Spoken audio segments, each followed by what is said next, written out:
चित्रकूट में लगातार 2 दिन से बारिश हो रही है, जिसके चलते लगातार परेशानियां बढ़ गई है और लोगों को आने जाने में दिक्कत हो रही है। सभी नदियां उफान पर हैं, जिसके चलते रसिन बांध क्षमता से अधिक भर गया है। बढ़ते जलस्तर को देखते हुए प्रशासन ने जायजा लिया है। नदी किनारे लोगों को ना जाने की अपील की गई है।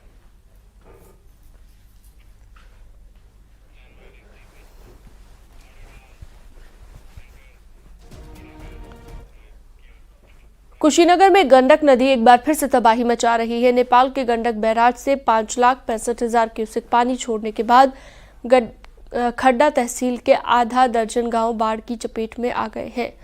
सड़क पर पानी भर जाने के चलते इन गांवों का संपर्क जिले के अन्य हिस्से से कट गया है।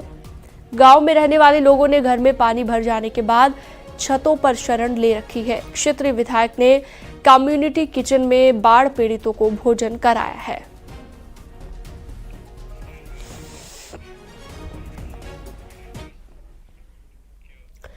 चित्रकूट के करवी कोतवाली क्षेत्र के शिवरामपुर चौकी अंतर्गत रैपुरा माफी गांव में भारी बारिश के चलते एक घर की छत भरभराकर गिर गई।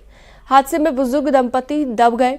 लोगों ने दोनों को मलबे से निकाला, जिसमें बुजुर्ग की मौत हो गई, जबकि पत्नी की हालत गंभीर बताई गई।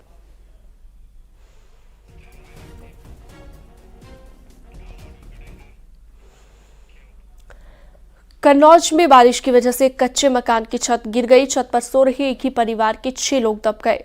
ग्रामीणों ने मलबा हटाकर पीड़ितों को बाहर निकाला। मलबे में दबने से सगे भाई बहन 9 साल के विवेक और 11 साल की सरिता की मौत हो गई, जबकि घायल हुए 4 लोगों को मेडिकल कॉलेज रेफर किया गया। हादसा इंदरगढ़ थाना क्षेत्र में गोपालपुर गाँव में हुआ। पुलिस और लेखपाल हादसे की जाँच कर रहे हैं।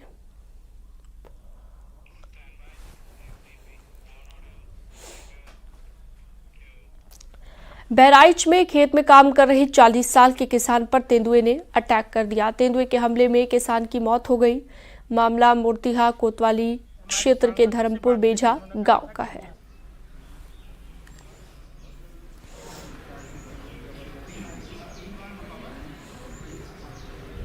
आपने तो कहा था कि आ रहे हैं, बात हुई थी हमारी, कहा था कि जो है हम। और अगली खबर है ललितपुर से, जहां पर पुलिस ने 3 शातिर ठगों को गिरफ्तार कर लिया है। फेसबुक, इंस्टाग्राम जैसे सोशल मीडिया प्लेटफॉर्म पर आरोपी खुद को महिला बताकर लड़कों से दोस्ती करते थे। व्हाट्सएप कॉल के जरिए पहले से डाउनलोड अश्लील वीडियो दिखाते हुए उस वीडियो कॉल की रिकॉर्डिंग करते थे। ब्लैकमेल कर पैसे वसूलते थे। आरोपियों के पास से 37,600 रुपए कैश, 7 मोबाइल, 13 सिम कार्ड बरामद किए गए। पुलिस पूछताछ में आरोपियों से अपना इंटरस्टेट गिरोह होने का बात कबूल रही है।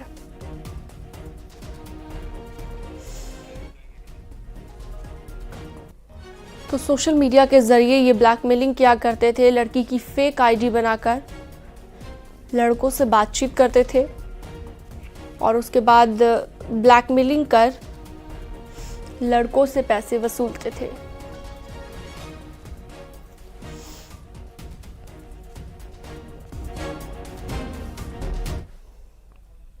अंतर्राज्यीय गिरोह से जुड़े हुए हैं। इन तीनों को जो है आज अरेस्ट किया गया है। तो इस तरीके से पूरा एक गिरोह जो है वो जो काम कर रहा था, वो उनमें से 3 जो शातिर अपराधी थे उनको आज अरेस्ट किया गया है। और इसमें हमारी जो कोरा थाने की टीम और हमारे साइबर थाने की टीम ने बड़ा अच्छा काम किया है। और इस तरीके से पता चला है कि सैकड़ों लोगों को इन लोगों ने अभी तक शिकार जो है वो अपना बनाया था। इनके गिरोह के अन्य जितने भी लोग हैं उन सबको भी हम लोग आइडेंटिफाई कर रहे हैं और उन सबके खिलाफ जो है प्रभावी इसमें हम लोग कार्रवाई जो है वो करेंगे। साधु संतों और महाकुंभ पर दिए गए बयान के बाद समाजवादी पार्टी के सांसद अफजाल अंसारी की मुश्किलें बढ़ गई हैं। गाजीपुर में अफजाल अंसारी के खिलाफ एफआईआर दर्ज हुई है। इसके बावजूद साधु संतों का गुस्सा थमने का नाम नहीं ले रहा है। देखिए।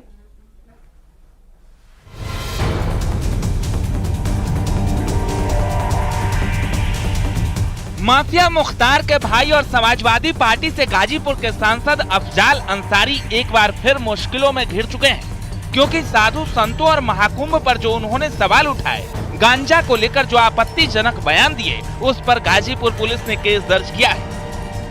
देखिए, कुछ दिन पहले एक मीडिया बाइट बहुत वायरल हो रही थी जिसमें एक समुदाय विशेष के प्रति उन्होंने कुछ टिप्पणी करी थी, जिससे काफ़ी उस समुदाय में आक्रोश पैदा था। भावनाएं कहीं न कहीं उनकी आहत होने की बात समझ में आई थी।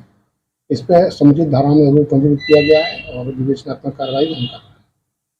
इसमें किसने एफआईआर दर्ज कराई? स्थानीय चौकी इंचार्ज की तरफ से एफआईआर दर्ज की। अब आपको सुनाते हैं अफजाल अंसारी का वो बयान जिसमें उन्होंने कुंभ में एक मालगाड़ी गांजा खप जाने की बात कही थी। गांजा को हम कहते हैं कि आप कानून का दर्जा देके इसे वैध कर दो, लेकिन कानून का इतना बड़ा माखौल क्यों लाते हो? लाखों करोड़ों की संख्या में गांजा पीने वाले लोग खुलेआम गांजा पीते हैं, पूरी महफिल लगा के गांजा पीते हैं, बड़े बड़े धार्मिक आयोजनों में लोग गांजा पीते हैं, उसे भगवान का प्रसाद और बूटी कह करके पीते हैं। तो भगवान का प्रसाद और बूटी है तो अवैध क्यों है भाई? कुंभ लगने जा रहा ना, एक आध मालगाड़ी भी अगर चली जाएगी गांजा की तो खत्म हो जाएगी, वो भी खत्म हो जाएगी। कानून बनाइए तो उसका सम्मान कीजिए उस रास्ते से, और या तो उसको छूट प्रदान करिए। हमारी मांग है कि बहुत सारे साधु संत महात्मा और बहुत सारे समाज के लोग गांजा बड़ा शौक से पीते हैं। अफजाल के इसी बयान के खिलाफ गाजीपुर में एफआईआर दर्ज की गई है, लेकिन केस दर्ज होने के बाद भी साधु संतों का गुस्सा कम नहीं हुआ है। संतों का कहना है कि समाजवादी पार्टी की प्रवृत्ति ही ऐसी है, संतों के स्वाभिमान पर आक्रमण करना ठीक नहीं। बोलने के पहले सोचिए, एक मालगाड़ी गांजा भेज दीजिए, हम कहेंगे 100 गाड़ी मांस भेज दीजिए पाकिस्तान। ये कोई खाता है? स्वाभिमान पर आक्रमण करना ठीक नहीं। समाज के स्वाभिमान पर आक्रमण कतई बर्दाश्त नहीं होगा। मर्यादित भाषा बोले, पूरे समाज को यह काम अपमानित करना महिला में। वहीं अफजाल के बयान पर उनके धुर विरोधी माने जाने वाले अशोक सिंह ने प्रतिक्रिया दी है। अशोक सिंह के भाई समेत 3 लोगों की हत्या का आरोप अफजाल के भाई यानी मुख्तार अंसारी पर था।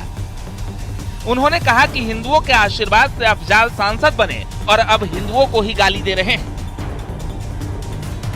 यह लोग आतंकवादियों के मजारों पर जाने वाले हैं, पूरा खानदान बाबर के मजार पर जाकर पूजा करने वाला है, तो इन लोगों को तो यह मजाक दिखेगा ही दिखेगा।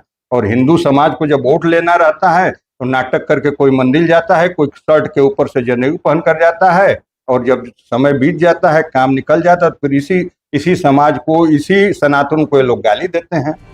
गंजेड़ी ज्ञान पर सांसद अफजाल मुश्किल में फंस गए।